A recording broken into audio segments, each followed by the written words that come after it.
girl are gonna have to pay for it.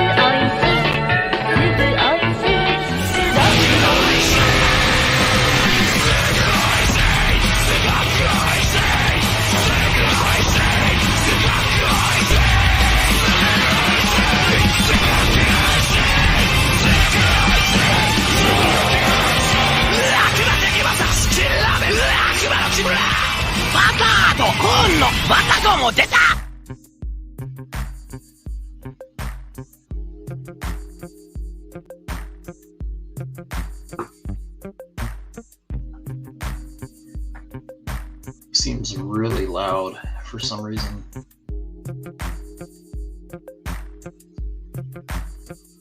All right, let me turn this down a bit. I don't know what's going on. It was super loud. All right, yeah, art for inspiration. I'm gonna do a few of these live because I'm a little tired of doing the edits.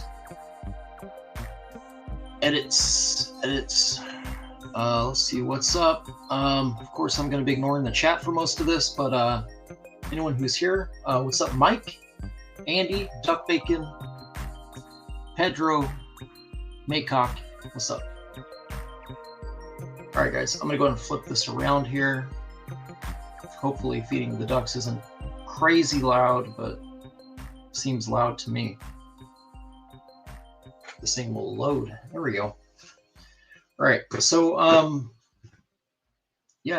Generation Next by Lobdell and Bachaolo, mostly Bachaolo.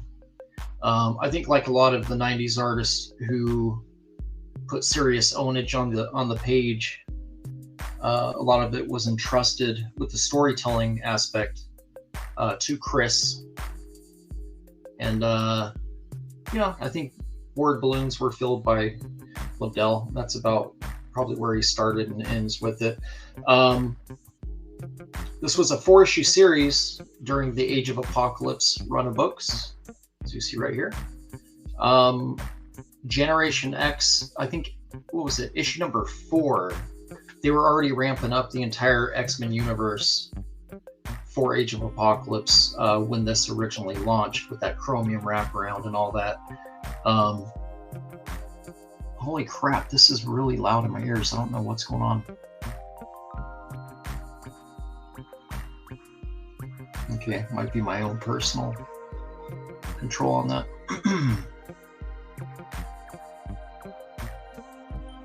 Yeah, so anyways,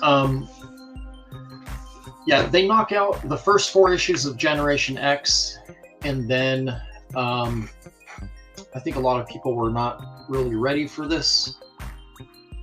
This run of 4 issues right here drops immediately after issue 4. It almost felt cash grabby because it's like you're only 4 months in on that book, and then you get a new number 1. What's up, Carl?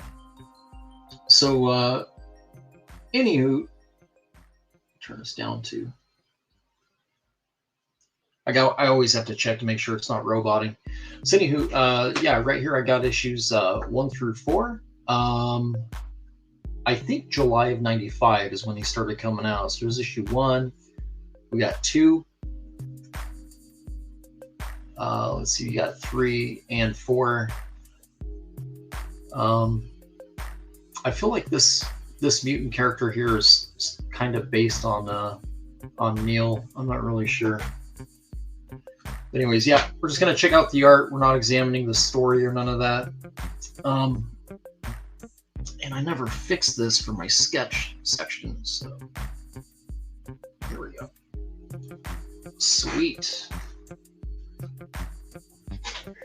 Sweetness.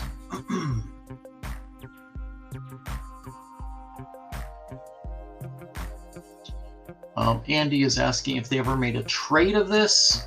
Yes. Yep. There's a trade. They did these gold cover wraparound trades for all of the Age of Apocalypse stuff.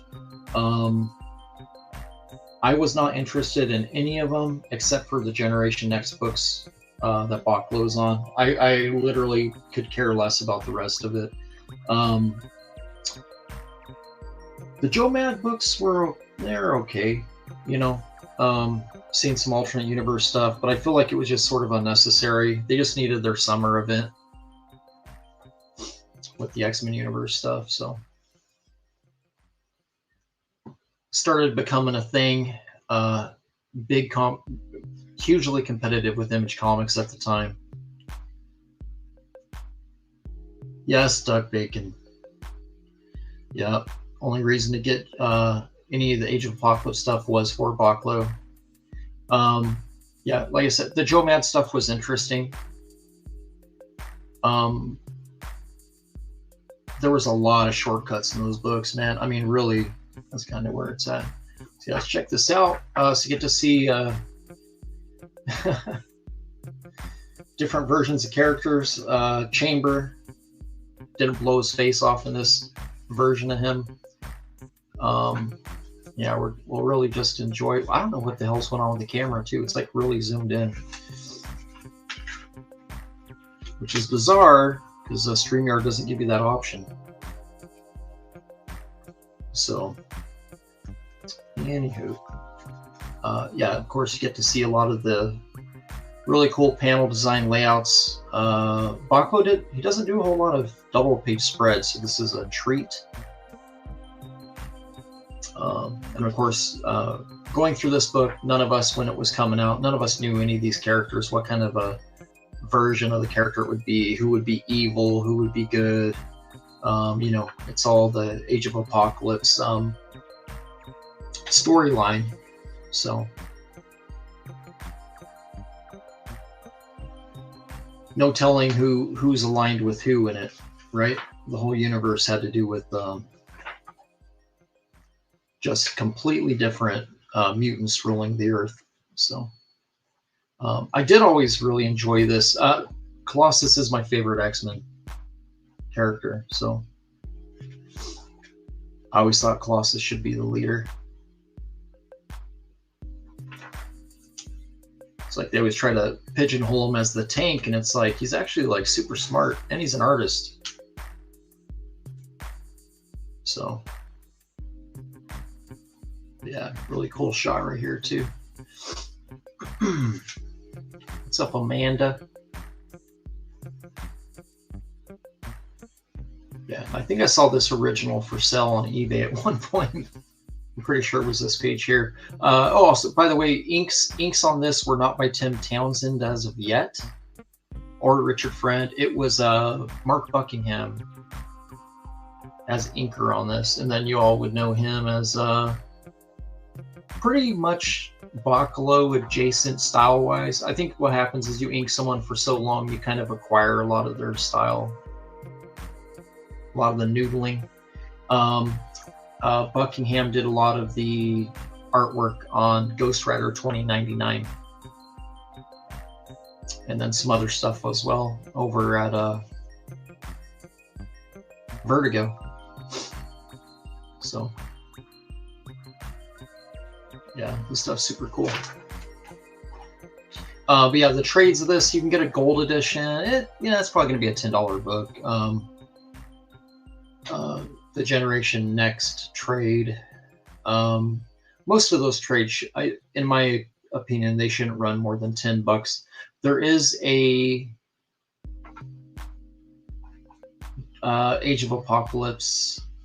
There's 2 omnibuses that I'm aware of. I don't have either one. I never cared enough for the run of books to grab it when it was new. But they're kind of pricey now. I think just because it was they're out of print.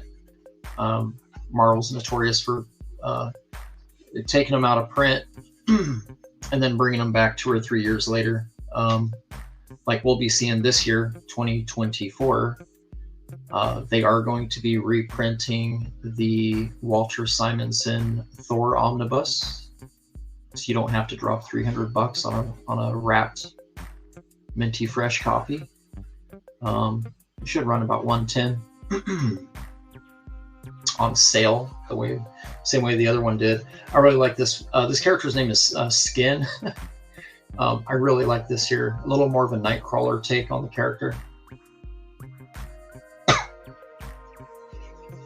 He's ugly as hell, but the character, these kind of characters like this, like Nightcrawler and Toad, I've always liked characters like that. Cool little panel right here. Yeah, and Bachaolo is really good with these inset, he'll do these inset panels and then panels within panels, like and kind of work them like a grid. It's real easy to get lost in Bachaolo stuff around this time. He was kind of using the X-Men books as an experimental ground for different ways of doing storytelling. Things like this here don't really work. Like in a book today, it's really bizarre. Like this should be, I don't really know. I think this letter just sort of worked with it the way they could, but like this information here, I feel like should be up in here somewhere. Maybe some different stacking, but again, it's, Bachaolo kind of doing his thing. General rule of thumb, actually this one is actually correct. General rule of thumb is if you're gonna have a tall panel, if you got a core character in it, you generally want to either be stacked like a sandwich or stacked to the right. In America, we read left to right for American comics, right? So this stack here should have actually been a pillar on this side and shift him over, right?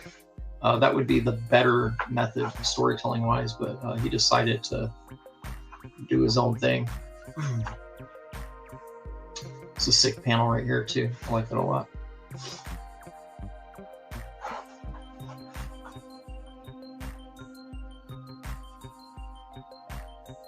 It's an interesting looking bishop right here.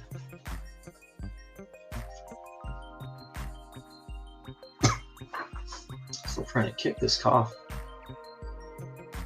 All right, so yeah, so that's issue 1. Get this one here. Just get a little bit of a look at his designs for Kitty Pryde, Colossus, Chamber. What was her name? She's one that peels her skin away, right? Mondo and Magneto right there. So we got, let's see, issue 2. Let's look at it. What's up, Rob?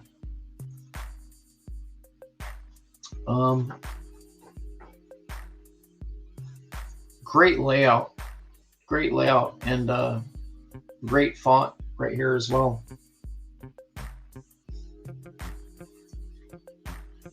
Like this is a feel-good page right here. This looks nice. All right, we get it treated to another DPS. Again, it was the 90s. This is 1995 when he drew this. So I'm guessing he drew it probably around February. I think some of these books actually were shipping a little bit late too. I think, and I don't think it was a production issue. I think what it was is Marvel, because these actually run alongside other Age of Apocalypse books while on release, and if they had one running behind, it made everything else behind, because they wanted them in stores on specific weeks for the sake of the reader. You don't want to give them part 5 when Andy Kubert's not done with part 4, right? So I think a little bit of that was happening with these books, which is fine. It just meant that 1 week of the month, or even the following month, you had to drop a double on what you were picking up because they fell behind. So Jolly, what's up, Rick? Yeah. So again, and cool inks with Buckingham. Definitely understands Bachalo's pencils for sure. Not very technical. I do actually like Townsend's inks on Bachalo more. I do like having a or not having, like it benefited me, benefited my eye holes when you had Tim Townsend come in, a technical inker, and really fleshed a lot of stuff out and just really defined a lot more of the outlines, and gave special attention to just fabric and stuff. Made it almost feel a little bit more like a Joe Mad page. I don't know. It was really weird what he did when he came in. But this is really cool right here too. And these books here too, I feel like they leveled up with their colors with Marvel at the time.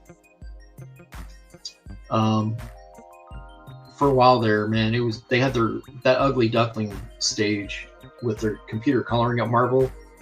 It went quite a bit longer than I think anyone anticipated. Don't get me started on DC. DC never caught up. They haven't even, I don't think they caught up today, to be honest.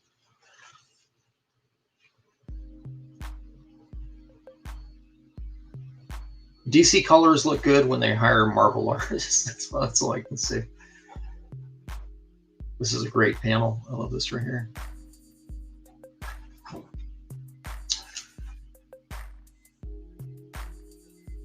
Yeah, these are really interesting too. Bachaolo always challenged the cutoffs and everything.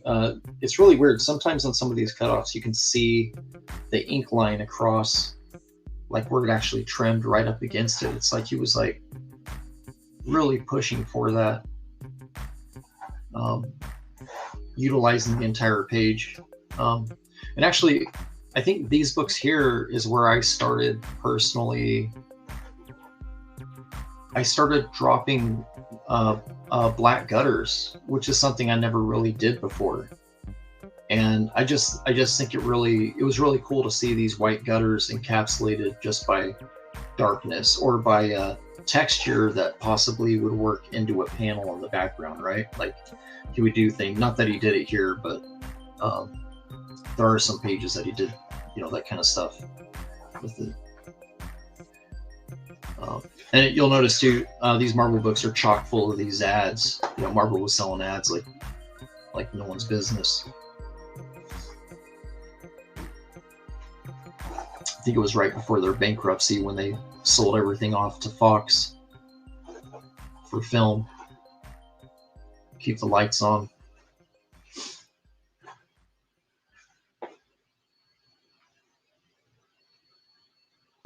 Yeah, this character is interesting. I don't know. Pretty violent.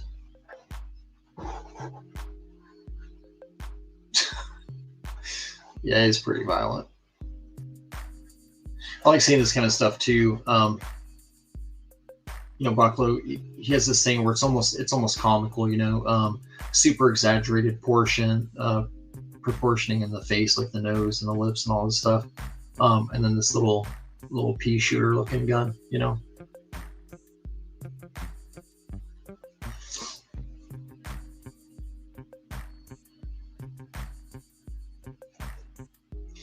Yeah, and also I think this book wasn't as important as the other books as far as a building block of the Age of Apocalypse story building. So I think they were just trying to introduce these characters as like kind of in the slums,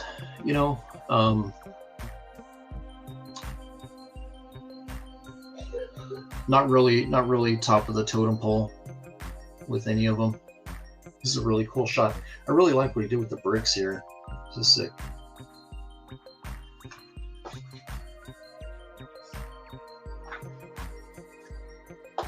But yeah, this grade A cartooning storytelling with Bachaolo in this issue specifically.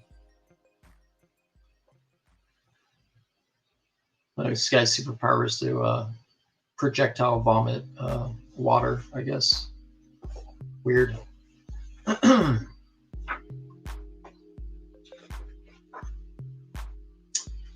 Stargate, the video game. I don't remember this game coming out. I did covers for the comics to these, to the first like 3, I think. Had a silver foil and a regular, and then they did some photo covers to it too. I did some layouts for it too, for issue 1.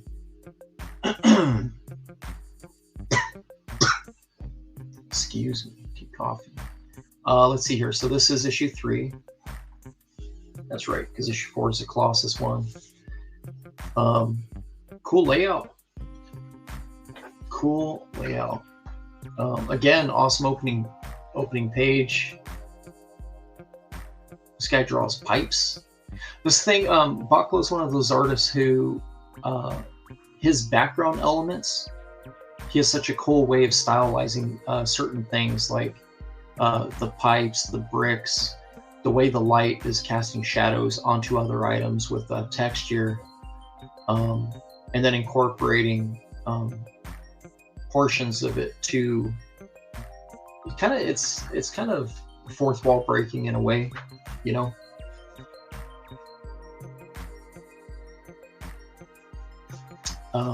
But yeah, his work's always, it's made me excited about drawing background elements that generally most comic artists, you know, we're like, oh, we just want to draw the big fight scenes. We want to draw the characters and show how like we've mastered drawing their face, or, you know, shading techniques and stuff.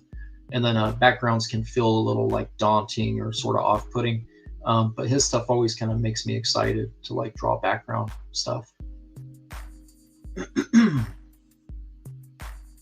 Still a little bit sick from the other day, so it's a really cool double pager right here.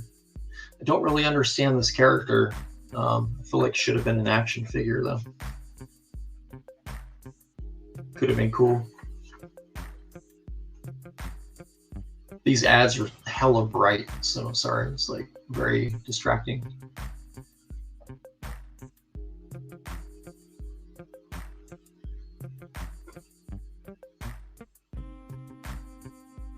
A lot of expressionism in his hands.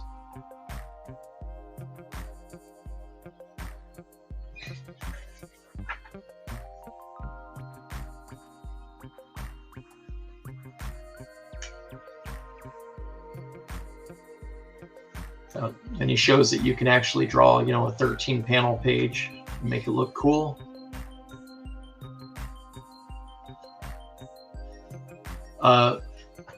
Pre-internet, just so you guys know, back issues with pricing right here. Pre-internet, pre-eBay. eBay in its infancy. Mail order was where it was at. Unless you had a really cool local shop, you were getting stuff from American Comics. I know I did. American Comics, American Comic pre-orders, East Coast Comics.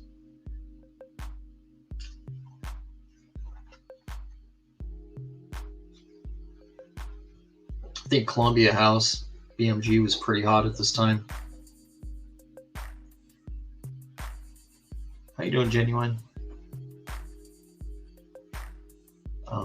But yeah, like I said, you know, it's these things that are really easy just to, they're passable as an artist, where you just want to kind of maybe half-ass it. And instead, he makes it more the focal point of showing this cast shadow, you get some texture and stuff going on.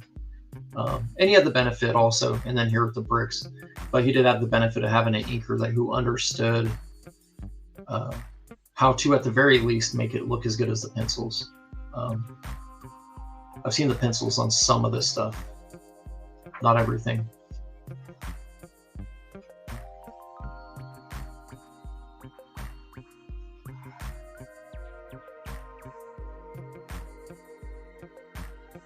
There's that character again. I still swear, I feel like he based this on Neil in some weird way. Feels very, it's the hair. He's got some English some English persona to him or something about him. He loves New Jersey, though.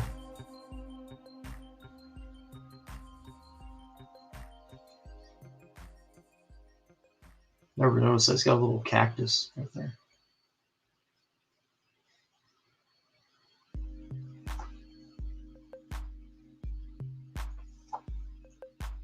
Okay, this page here, you know, there's a few pages in here, very Simon Bisley-esque, and I'm curious if he was looking at like a lot of Lobo or Lobo's Back when this. It'd have to actually be Lobo. I think Lobo's Back came out a year or two after this run of books. But look at this, like the way he rendered like the noses. This thing will focus here. Focus, damn it. You can see the way that he rendered on like the noses, the cheeks, and I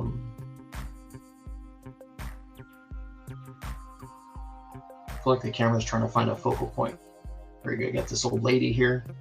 She looks like something straight out of Lobo to me. The way the knuckles and the curly cues and the very dark drop shadows on these characters. Let's see, maybe I think this trick worked last time. Where's my eraser at?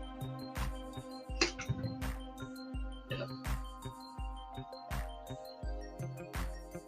No, not going to work for me this time. Okay. So anyways, yeah. But yeah, this feels very Simon Bisley-esque. Just very rough. It wasn't very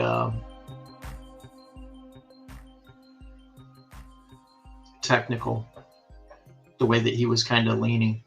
There was a hot minute where you can see it right here really well too. Yeah, there was a point in time where he actually was leaning to be almost in the same way that Travis Charest was like a Jim Lee clone. He was kind of leaning in that direction as well. There's an X-Men Unlimited annual that he illustrated after leaving DC, and it was one of those things where it's like, that death style was so cool. Like, why is he doing this? But I feel like he kind of went back to it. You know, I think he figured out that he's not getting fired. You know, like because Jim Lee became Marvel's studio style. You know, who's selling the most books? Everyone emulate that guy, right?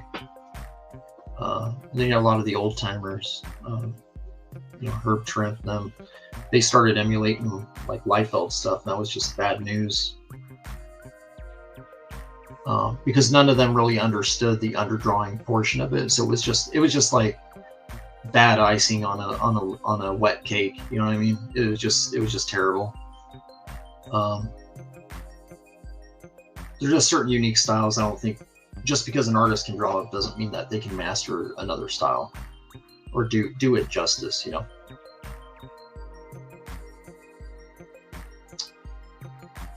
It's a really cool panel here too. Something really cool. I really love these drop shadows in these faces right here. Let's see. This is really bothering me that this camera is not focusing.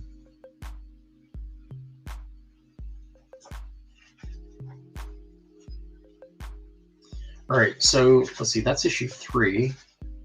Oh no, it's not done. There's still some pages here. Buried us in ads. I do dig this this color scheme here too. These stripes.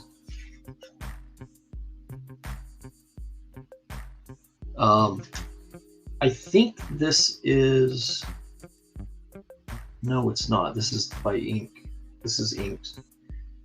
I almost thought that might have been a Photoshop, but it's not. It's not a zigzag effect. I think it's just him by eye manipulating what he did over here. So, look at that. Colossus full alpha right there, bro. Cool panel. Cool panel. Again, I feel like Bachaolo was looking at some Bisley before entering the stage to work on this book. Because the issues before, he didn't have a lot of this going on. You know, with this heavy, no fear shading technique that he's doing on these edges and stuff. So I've always loved this one here too. I really like this panel. See, I got Kitty Pryde jumping on. What the hell happens here? I think.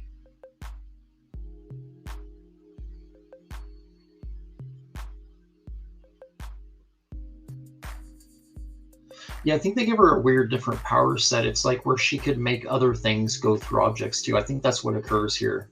It's like instead of just holding them, I think that she's able to do something a little different in these books. Yeah. So anyways, old school final book here. We got issue 4. So we got see, we went 1. I didn't show you guys the covers to these, did I? So we got issue 1's cover right here.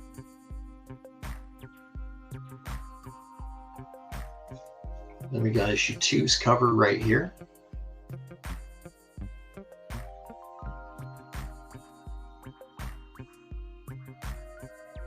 Signed it Crucky. That's because of Buckingham. So it's Chris and Buckingham. Crucky, I guess. Issue 3's cover. I did show this, but I'll show it again. I really dig this. I like covers that are they push you in one direction very hard. You know, they push you one way or the other. Platt used to do that quite a bit, and I always really appreciated his work because of that. And then here's issue 4's cover. We'll open it up in a second here. What's up, Philip? Yeah, so interesting cover. Super interesting. Super interesting. I think this is it's real easy to get confused. It's not a dude coming out of another dude's mouth. I think that this is a double-headed creature here, I believe. I think his name's Doubleheader, if I remember. I might have just made that up. I don't know. But yeah, pretty decent cover. At the end of this issue here, it then goes on releases in the shops. I remember it was like Generation X the Chromium wraparound number 1 came out, and then 2, 3, 4, and then Generation Next number 1 right here came out because Age of Apocalypse had officially launched. I think with Astonishing X-Men, I think. Or no, they had the Age of Apocalypse, the foil book by Joe Mad, and then I think it was Astonishing X-Men. Anyways, you had 4 months, and then it goes to Generation X number 5. They go right back as if nothing happened into the ongoing series. So again, I think these books was, in my opinion, hindsight's golden. I think that these were busy work for Bachaolo, just to keep busy. Capitalize on the Age of Apocalypse books. There's something about this that really it's gonna sound funny, I get Max vibes from this, because Sam Keith does this sort of stuff, right? Like it's zooming in on this like swatch that she's wearing, and then the panel cutouts and stuff. This feels very much Max number 1, number 2 to me. I might be wrong. And also she's laying in garbage. I mean, this is kind of that whole Max laying in fetal position thing too.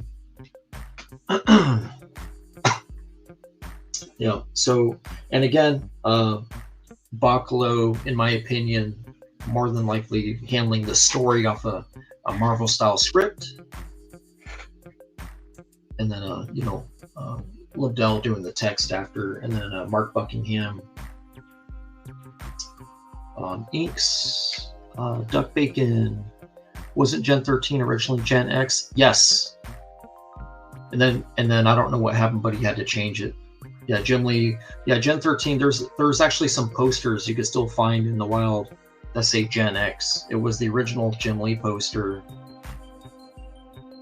I think it was by Jim. Might have been by Campbell, but it has like a guard holding a gun, like he's holding a gun that way, and then it has a wanted poster of the characters behind him, I think, and it says Gen X, and it's too close to Generation X, so they had to switch it to Gen 13. You're right. And it's because it was around the same time as these books launching, so.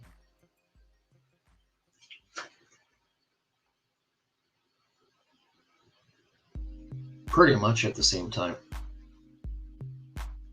I don't think that they really established the Team 7 stuff by this point either. The miniseries might have been out, but there's just some stuff by adjacency. It's like you're better off just changing the name.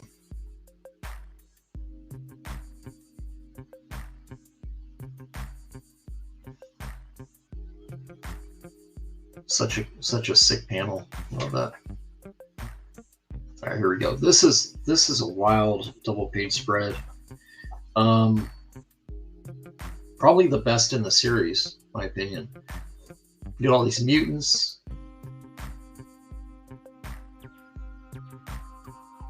Teeth. Just everyone's got teeth. Yeah, this guy's kind of a badass.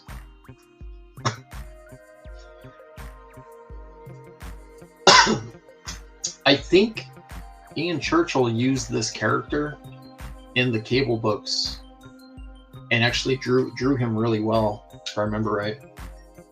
I think it was illustrated really cool.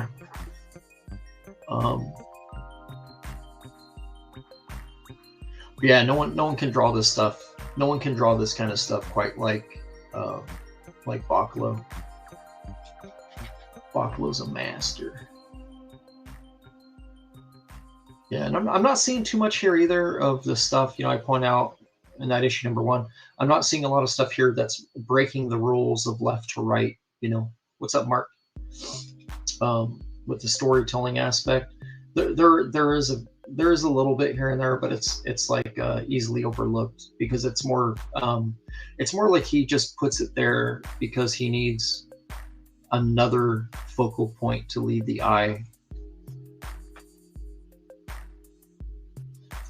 This chamber here, he shoots out of his chest instead of his mouth. That's all blown out, in the original Generation X books. And of course, with Marvel, this kind of stuff, they're going to silhouette it. It's going to be off-panel killings, silhouetted killings, things like that. No NC-17 at Marvel. All ages.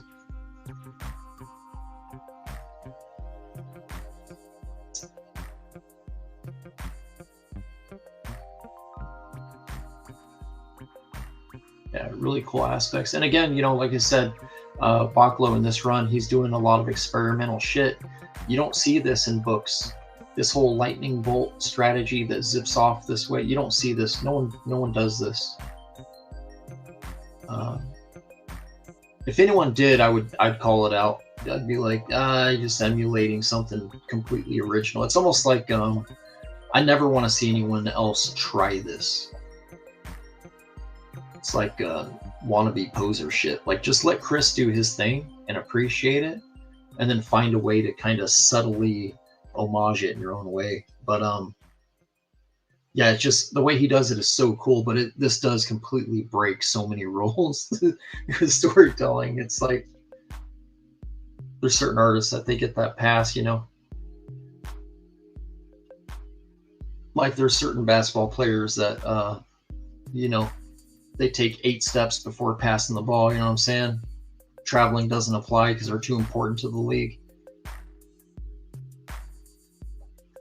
It's a pretty cool 9-up right here.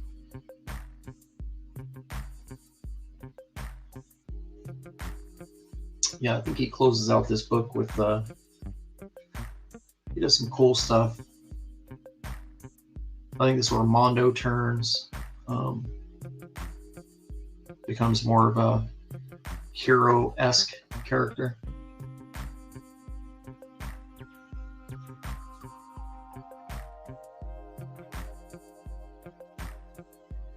I know this isn't part of the book. I'm looking at this ad though. There's interesting. My old roommate, if you guys have them, there's a Nightman Gambit miniseries that was illustrated by my old roommate Dietrich. It's not in here obviously because it didn't occur for another 3 years after these issues. And then I took over on this book, Prime, after Breyfogle left the book. And mine had Spider-Girl and Spider-Man. I honestly don't know if they ever came out. I got paid out. That was nice. I got paid for all my contract. It was a 9-month contract. It was a 1-year contract for 9 single issues. So I'll have to go look at my bins. I gotta see if I still have the Diamond catalog. I got the back cover. They gave me a back cover for the first issue coming out. I gotta see if I have that. This is a sick panel. Yeah, this is sick. What's up, Venus?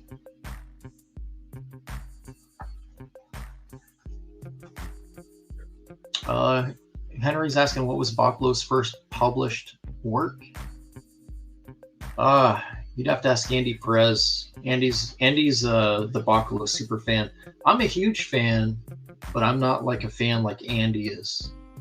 Andy that streams with me, Andy's a huge Bachaolo fan. He has more versions of the Death collected books than I do. And I have a lot. I got a lot of them. I think they just put out another one. The Absolute edition of it I know had just come out too. But Bachaolo had stuff out. He had stuff out. I would say it would be a Vertigo book. He was doing, oh my God, Shade the Changing Man. I think he was an artist on that with the same inker that's inking this. At some point, these two parted ways, and Buckingham became an artist, not just an inker. Because Buckingham, he was like a Finnish artist on Ghost Rider 2099, and I'm almost positive that Bachaolo did the layouts or the roughs on the first issue, and then Buckingham took over after that for a bit, and then after that it was oh God, at the time he was doing like a Bisley J. Lee swipe style. Ashley Wood took over after that. Yeah. So it's before Ashley Wood started doing all the digital shit. It's a really cool page. I like that splash. Actually, I think this is the only splash page. And I'm pretty sure this is the character that Ian Churchill does a really, really good take on it. And it's either Cable or X-Force. It's one of those two. Yeah, besides page 1 splashes, I think this is the only splash page. Omitting double pagers also. So, Rob McCollum says first work of his I saw was on Shade #1. Might be. Yeah, I feel like it is. Because I know the Shade stuff was previewed in some Death preview as being like a later issue, like maybe in the 20s, maybe. And it was Bachaolo on that as well. And I was like, oh, and I never took the time to go back and look at it.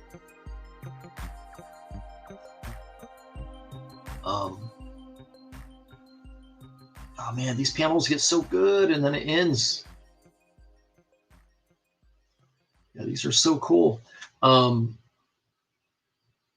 Yeah, again, there's so much going on. This is like Claremont level writing right here going on. You know, it's that last breath of oxygen before the candle burns out. Yeah, I think there's only a couple pages, 1 or 2 maybe. Get another article here, or an advert for Mile High.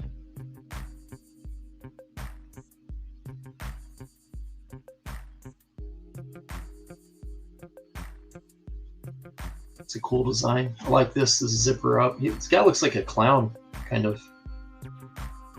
It's all pierced out. Let's see. Mile High Comics. Let's see what we can get you your New Mutants book.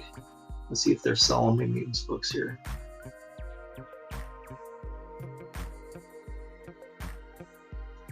Oh, they got Spider-Man. Oh, they do have New Mutants.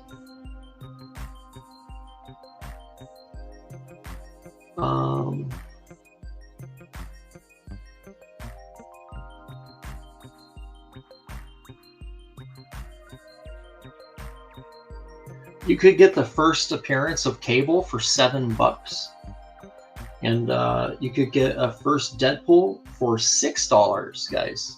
$6. And the funny thing is, Mile High has been notorious for being like overpriced. So yeah, guys, travel back in time. You can get that first Cable for $7. First edition with Deadpool, $6 plus ship, $2.50 shipping.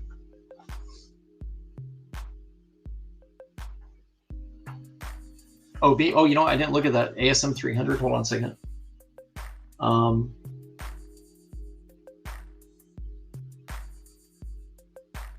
The first Hobgoblin book they have for $24, so it might actually be more than that. Spidey. Oh, no, it's more expensive than that. They got ASM 298 is $32. 299 is $25, and 300 they have at $60. So they were charging $60 back then for that.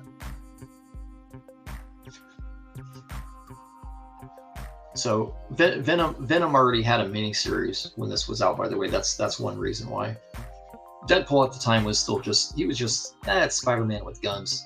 That's pretty much the description for him.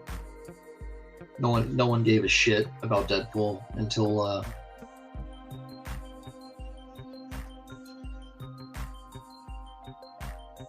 Kelly decided to take some interest in it. These are cool panels right here.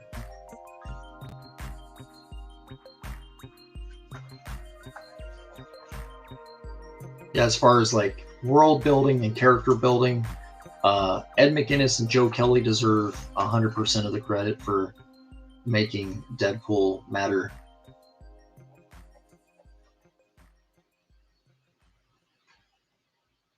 Can't deny that. No cap. $60. Yeah, $60. All right, guys. So that's the end of that right there. I think this is the strongest page of the last like 5 or 6. This page right here. Get some cool shots of these characters. Cool shots of the this little battle going on with these. Got the mutants fighting back. I don't really know what they're fighting back. Have to reread these. But again, get kind of that Stephen King movie ending where it's like it sort of fades out. There's not really any proper explosions, none of that. So yeah, anyways, there we go. Generation Next number 4, got number 3, got number 2. I think these are the 2 best covers, and then issue 1. This cover is awesome, but this is also very cool for different reasons. I've seen the black and white to this. It's hella sick. hella sick. All right, guys, that's gonna be it for this. I got some artwork to get done. Might stream some live stuff, some live art today too. I do have another art for inspiration I want to do as well. I'm having problems with OBS, so I'm probably gonna. I might do some premieres on pre-records I've already done. I'm not sure. I don't know. I'm just super annoyed with OBS right now. I did an update. Now it's super like just real flicky on me and stuff. So let's see. I'll do this right here. We'll just do standard outro. I'll come back and do some live art, guys. Right.